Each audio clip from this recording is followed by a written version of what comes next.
Emily is here. Perfect. Okay. So Emily Denton is a senior research scientist in Google's ethical AI team, where they study the societal impacts of machine learning and AI technology. Prior, Emily completed their PhD in machine learning at NYU, where they had many impactful works in unsupervised learning and generative models of images and video.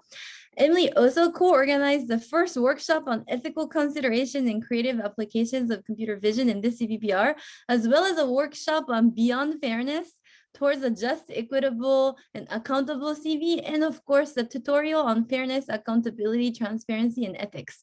So these are really fantastic contributions to the community, and we are really fortunate to have Emily over to talk about this important issue.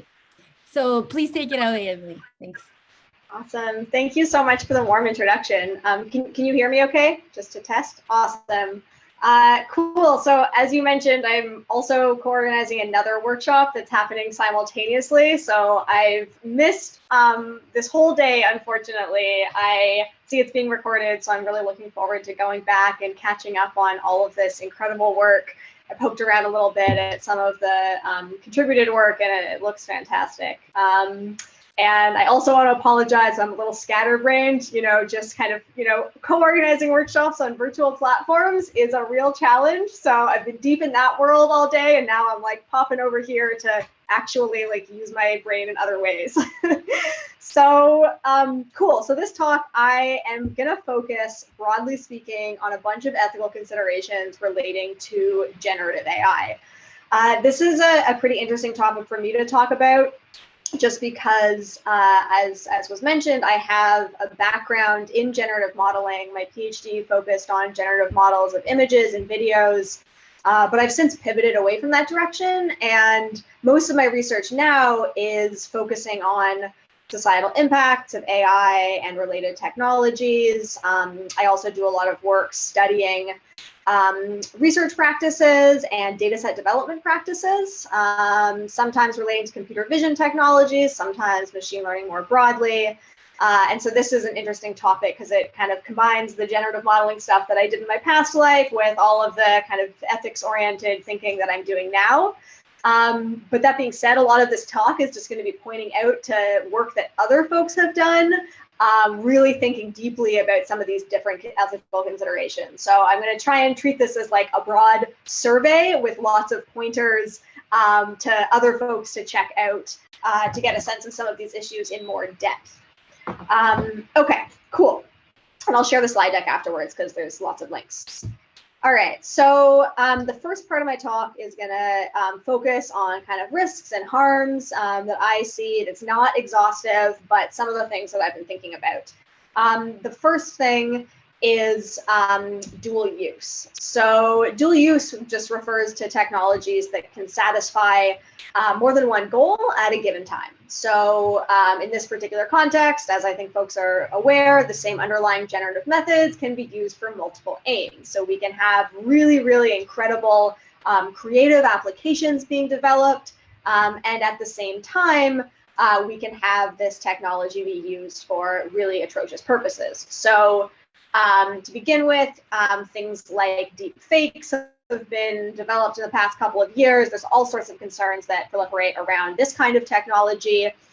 Basically, we can digitally edit audio and video content, make it appear as though a person is saying or doing something they didn't actually say or do. And again, this can be used for really fun, creative purposes, or it can be used to deceive individuals.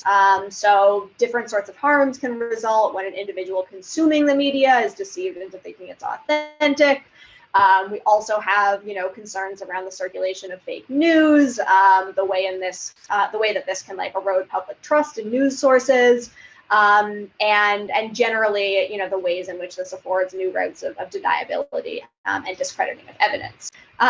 So we also, with this kind of technology, are seeing a lot of harassment, abuse, and objectification, often targeted at women.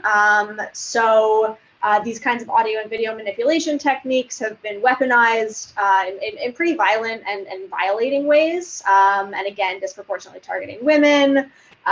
deep fakes and technology like that has been used to insert faces into sexually explicit content without consent. There's been the development of things like undressing apps that will, provide a naked image of somebody. Again, this is kind of weaponized in really, really horrible ways. Lots of other folks have written in depth about this. So this is one great article that I found that I'd point folks to read more there.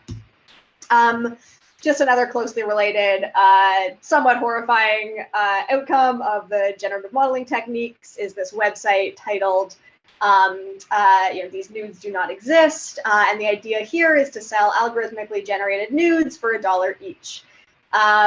This is a all male run company profiting off of the commodification of women's bodies. It also raised a lot of questions that I'll get into in a bit in terms of like how the data was sourced.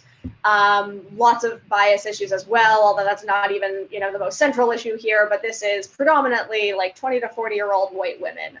Again, then Silicon Valley profiting off of commodification of women's bodies. Cool, so let's get into some data sources issues.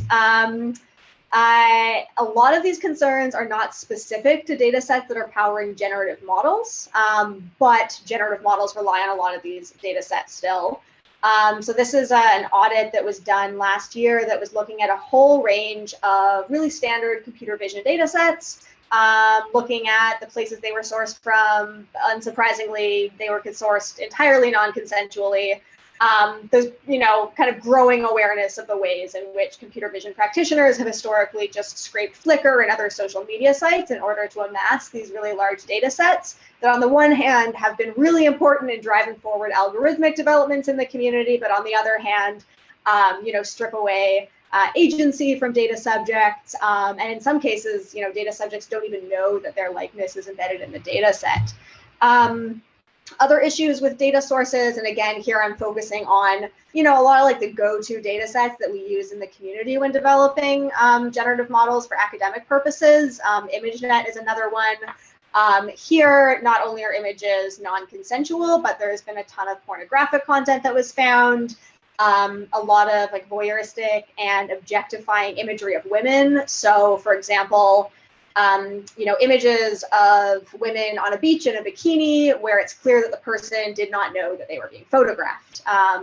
So not only are they not consenting to their images being in the data set, they did not even know this image was being taken in the first place. I will say that the ImageNet creators have done a lot of work to strip a lot of this content from the data set in a recent version. But ImageNet also, there's not good ways of tracking where ImageNet has ended up. And so this data set is kind of floating around in full forms, various places, and still being used all over the place to build generative models. And again, ImageNet is a kind of canonical example I go to, but these sorts of concerns are prevalent in a lot of image data sets that we're using in computer vision. Just coming back to this particular example of the algorithmically generated nude startup, the founders here mentioned that they were very careful to use only public domain data or purchase data from reputable providers. But the reality here is likely not that rosy. A lot of pornographic imagery of women that's found online has typically been stolen from sex workers. So even if images are marked in the public domain, it's really difficult for a data set like this to be sourced ethically. And again, this is sort of, sex workers not getting paid, but, Silicon Valley startup making money. Okay, another broad concern here is computer vision models, not just generative models, but a wide range of computer vision models can memorize and then leak private data. So again, this is just sort of exacerbating a lot of the privacy concerns that stem from the scraping of social media data to power these models. Lots of folks have written about this kind of model leakage. There's a whole bunch of different types and different ways in which data can get leaked, but again, pretty serious privacy violations when images are depicting people. Cool. Next thing I want to talk about is concerns around cultural appropriation and reductionism. So this is something where I am by no means an expert, and so I'd be curious actually to, like, in the Q&A portion of this, talk to folks if they thought about this in more depth. But so one of the things that I'm thinking about here is that generative techniques, and not just kind of, you know, visual oriented ones, but music and other sorts of domains, they offer a way of adopting and reusing styles. And again, this is something where it can be super beautiful and creative. And also sometimes these tools offer a way of, like, shining a light onto cultures and arts that individuals might not otherwise engage with. But I think there's also a potential risk here in the ways in which these tools enable new forms of cultural appropriation. And so cultural appropriation tends to come in when something is lifted from a particular community without a kind of corresponding depth of understanding of the cultural significance of that artifact or aesthetic or whatnot, and any kind of real engagement with the community in question. And so since these tools are being developed in a way that kind of affords really easy lifting of styles, I think there can be this risk, again, of, you know, not really engaging with a particular culture, with a particular style, and instead just sort of pulling things without an understanding of these nuances. And again, the risks here, I think, are heightened when artistic styles are lifted from historically marginalized cultures and communities. That's really when the biggest risks come into play. Then there's another thing that I came across when I was kind of preparing for this talk. There's actually been outlined in this paper, Biases in Generative Art, A Causal Look from the Lens of Art History. And this is a paper that was presented at this year's FACT conference, Fairness, Accountability, and Transparency. The first author, Ramya Srinivasan, also gave an invited talk at the workshop that I co-organized last week on ethical considerations in creative AI. So I would point folks to that website. The talk is online. The paper's also available. Just like a really, really nice kind of in-depth perspective on a lot of things. But one of the things that they point to in this paper is the ways in which problem definitions, such as style transfer, can be formulated in a way that are easy to computationally model, but can end up reducing and simplifying a problem in a way where a lot of subtleties and nuances might be missed. So for example, they point to this particular Japanese artist, with Japanese style, and then look at some folks that have published papers claiming to transfer this style. And they look at the ways in which this kind of style transfer is really just picking up on, like, simple color features, whereas the cultural nuances are missed and kind of misinterpreted, and the richness of this culture and this art form can be missed. So again, I'm not sure, I called this like cultural reductionism. I'm not even sure if that's the kind of right phrasing here. It's slightly different from cultural appropriation, I think, but again, it's related in the sense of really just kind of abstracting away and missing a lot of richness and nuances of a particular culture. And again, when it's, you know, sort of Western individuals kind of doing this from and kind of lifting things from other cultures, or more generally just, you know, historically marginalized cultures being kind of misrepresented, we run into a lot of risks here. Okay, so another broad class of, you know, risks and harms I want to talk about relate to social biases and stereotypes, and the ways in which generative models can embed certain normative standards. So I think bias in generative models is something that folks are now quite well aware of. I pulled this image from a photo that was actually dealing with mitigating bias, but in the kind of opening of their paper, they show a pretty atrocious example where it's like you take a generative model trained on celeb A, and you know, move the attractiveness vector in one direction, and all of a sudden you get faces depicting a bunch of really light-skinned women. This has kind of been, now documented time and time again, and is also highlighted to significant biases within a lot of the facial analysis data sets that are standard data sets that we're using in the field of computer vision, like Celeb A again. There's another work here that sort of examined a bunch of conditional and unconditional GANs, and we're basically finding that these generative models were exacerbating biases along axes of gender and skin tone in the generated data. So they were looking at, we know mode collapse is a little bit of a problem in generative models, and in particular GANs. And what does this look like from the perspective of data diversity? They also kind of related this to Snapchat filters and other things like that tend to lighten skin tones of individuals when they're like making the faces more attractive or more feminine and things like this. Okay, so this isn't just happening in like research papers. These kinds of concerns are also getting embedded in apps that people are using all over the place. There's a lot of examples of this. I point to one here, which is this face editing app called FaceApp that went viral a couple of years ago when users realized that the attractiveness filter tended to lighten and whiten people's faces. Again, this is a more recent example. This is also one that they point to in this biases in generative art paper. This is a app that takes in a selfie and creates a portrait rendition of it.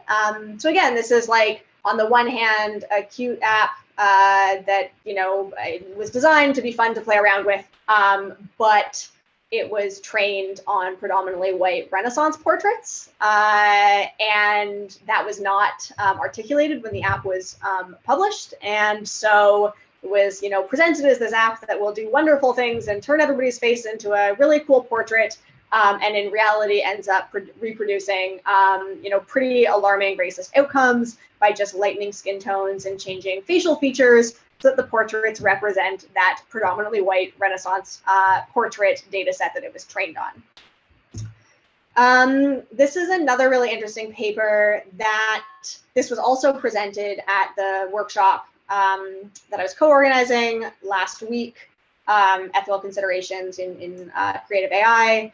And this paper is titled, Which Faces Can AI Generate? Normativity, Whiteness, and Lack of Diversity in This Person Does Not Exist.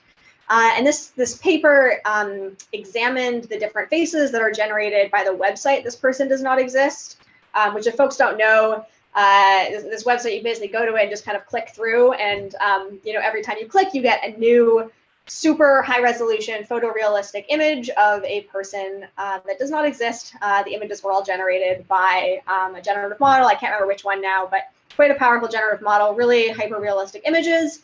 But what they did was they sort of empirically examined the faces that were generated from this website and found a pretty significant lack of diversity. They found a kind of generic white face was the default.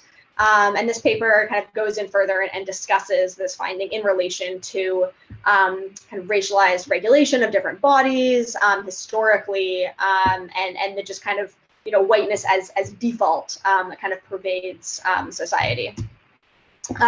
Okay, so jumping to a different sort of set of risks, I want to talk about text-to-image generation. So again, as is the theme here, we have something really, really cool coupled with lots of potential downsides.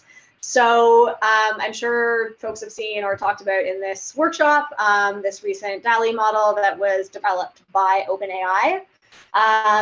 And this is just really impressive controlled image generation. So you can type in a text prompt and get all sorts of really, really specific generation of images. And this example here that I give, the text prompt is a snail made of harp, a snail with the texture of a harp, and we get all sorts of snail harp mergings. I don't know, it's really cool. But there's also a lot of potential risks that accompany this work, many of which mirror the concerns relating to image to text models, so the kind of like inverse, if you will, problem. So, okay, so DALL-E was trained on a data set of text-image pairs, and previous examinations of data sets like this have found a myriad of different gender and racial biases embedded in those data sets. I think that there's a sort of unique concern that can arise with free-form text descriptions of images when we're creating data sets that just allow, you know, Amazon Mechanical Turk workers to just write in any old sentence to describe the image. I mean, I'm simplifying a little bit. Sometimes there's some constraints put on, but, you know, fairly unconstrained descriptions of images. So as just like an example of one of the things that can happen here, I've looked at the MS COCO captions data set. And I used a new data set analysis tool that Google recently released called Know Your Data. And this is a really cool tool. Check it out another time. But what it can do is it can allow you to, you know, kind of analyze correlations within a data set. And so what I did was look at words associated with evaluating physical attractiveness. So words like sexy, beautiful, pretty, and found that these words are overrepresented in images describing women as compared to men. And so images describing women being images where the annotators also said woman, girl, women, something like that. And so this kind of points to a certain sort of male gaze embedded in the data set, where we see, you know, tennis player is being described as the sexy young blonde woman or the beautiful young woman, whereas, you know, male tennis players are just the tennis player. So this immediately kind of begs the question of what sorts of potentially objectifying or, you know, other just sorts of normative ideas of how people look would get produced in a model that is doing the inverse, you know, taking a sentence and producing an image as a result. So, you know, more generally, I think this kind of freeform text probes allows for, you know, the potential reinforcement of a lot of different normative views. For example, ideas about what gender looks like.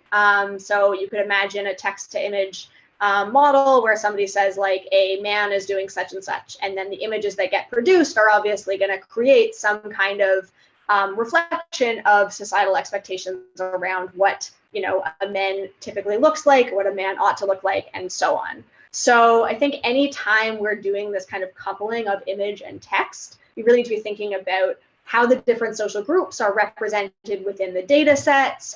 What does it mean to be producing depictions of different social groups, especially when these groups are being defined by, you know, culturally situated, complex, socially constructed categories. And I'll kind of come back a little bit to those sort of cultural categories in a bit. There's another work that was presented at the other workshop that I'm organizing right now, looking at sort of a taxonomy of representational harms related to image tagging. I pointed this because I think the text to image situation actually has the potential of reproducing a lot of the same kinds of representational harms. Again, it's an inverted pathway, but really similar sort of things. And so I want to point folks to this work to dig in deeper. Okay, so I spoke a little bit about social categories, and this is something we're seeing in generative models a lot, is kind of using things like race and gender as conditional variables in a generative model. And by doing so, you know, sort of reifying these categories as essential physical or natural properties of an individual, rather than kind of recognizing the complex, culturally situated and socially constructed nature of these categories. So things like, you know, gender swapping and things like that are examples of this. Other times, gender isn't like an explicitly conditioning variable, but you end up with gendered inferences getting embedded in a system, like a speech to face generation model. You know, this again is kind of has a lot of risks in just sort of reproducing these categories as natural. Okay, so I think I'm on time. I'm going to give a whole bunch of ideas about like what we can do. I don't have answers to all of these things, but you know, some places to start. So first, understand your data. There's a lot of, you know, different methods and techniques that have been coming out in recent years that can be useful for identifying data set artifacts, spurious cues, auditing data sets, and things like this. Other methods have been proposed to like diversify and balance data sets. I would say this is like not always the solution, but like sometimes understanding your data set and doing some kind of diversification or balancing can be an important mitigation for some of the like bias concerns. Again, this is a tool that I referenced a couple slides ago. It's a Know Your Data. It's developed by some great folks at Google. I've been using it to dig into data sets recently, and the beta demo was just released online, so it's a really cool tool. Document and communicate things. So document data set, there's a ton of different frameworks that have been proposed that can kind of aid in documentation, and this kind of can be coupled with the analysis of data sets. Hutchinson et al. Offer a little bit of an expanded framework for dataset documentation by focusing on artifacts for every stage of the dataset development lifecycle, and they kind of frame this in service of like dataset accountability. Documenting models is also really important. I've kind of coupled these together because when we're building generative models, oftentimes we're like generating data, and so a lot of the data set analysis tools can be really useful for actually understanding how a model works and like understanding the model itself. But again, if you're building a generative model, really think about what it would look like to rigorously analyze that model. Be super transparent about communicating the limitations of that model, be really explicit about the data that it's trained on, bound the expected outcomes of the model based on this, because this can guide like where should this be used, where shouldn't this be used, and give a sense for users of the model, like how to make informed decisions about how to integrate that model into something else downstream. Domain expertise is something I want to talk about. So there have been a lot of calls to recognize artists, and in particular artists who are not like white, male, and already embedded within the tech industry as unique domain experts that can help inform the process of art creation, distribution, accreditation, and so on. There's all sorts of things that I didn't talk about in this talk, just relating to the kind of ecosystem of generative AI and other sorts of things like that. And I think that folks who are embedded in artist communities have a lot to offer here. Our workshop on the ethical considerations and creative applications of computer vision was an attempt to try and do this and like bring artists into conversation with computer vision practitioners who are grappling with the ethical dimensions of this technology. I would encourage folks to go check out the art gallery that was part of that workshop, because there's a ton of really, really incredible work that came through there. And then artistic interventions with the final 2 minutes. So a lot of what I've talked about in this talk is the ways in which AI can produce and sort of reproduce systemic harmful biases, and sort of biases that are often just kind of representing the status quo of our society today. And so I really want to pose the question of how can generative models play a role in artistic interventions and help make visible and challenge some of these current norms of AI development and data set development and the current patterns of inclusion and exclusion that are operative in this community and the development of this technology.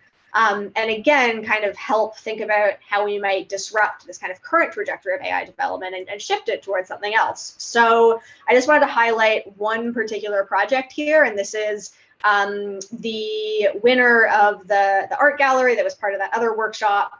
And this artist, Noof, she found basically that her collection of stories were being erased and stereotyped by AI systems. And so used generative art as a way of exploring and making visible that experience. And more specifically, this artist describes using generative AI to symbolize these failures and symbolize the frustrations that they felt in the Western colonial gaze. And so basic short story of what they did is used an image segmentation model to like partition digital images into different segments and erase certain figures and basically create this absent data set, which was then used to train a generative AI And then the resulting images ended up signifying this eradication of ancestral collective memory. So I thought this was a really cool example of using these techniques to actually advance these conversations and advance these critiques. So cool, I'm done. Thanks to some collaborators. These are folks, I don't have any like original research papers on these topics, but these are people that I'm like thinking about this stuff with, who helped co-organize the workshop, and generally are great people who have lots to say on this topic. So I think I managed to stay on time, and I am done. Thank you so much, Emily. This is such an important topic. I really appreciate talking about it. Do you have time for a quick question, or? I do, yeah. Yeah, if there is any questions, I want to ask a question about, or it's more like a comment, because I really like the way you ended it, because it really is a reflection of the underlying bias in the society, but it doesn't give us an excuse not to deal with this problem, and we still need to be mindful and think about it. And so I really appreciate that. That's why we need to listen to these kind of voices, and I really like the way it's ending it. However, like, I think talking about this can become difficult, because I think computer vision researchers might be like defensive, even though they don't have to be, because perhaps they grew up with these things and they didn't really think about then, and now they're being pointed out, and like, it's not something that they should be defensive of, but I find that reaction often. And like, I wonder if you've seen this and how do you deal with that response, and like in particular, it must be very frustrating, and how do you deal with that? What kind of outlook do you hold in order to keep on this conversation?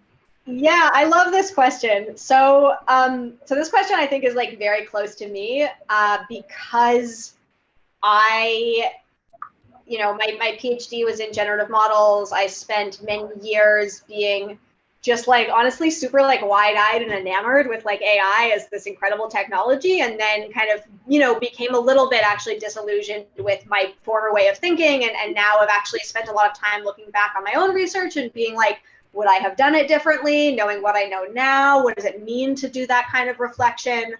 And so I think that, I would say a couple of things. Like, I really like what you said about just because, folks in this community weren't trained to think about these things doesn't excuse us from being aware of this.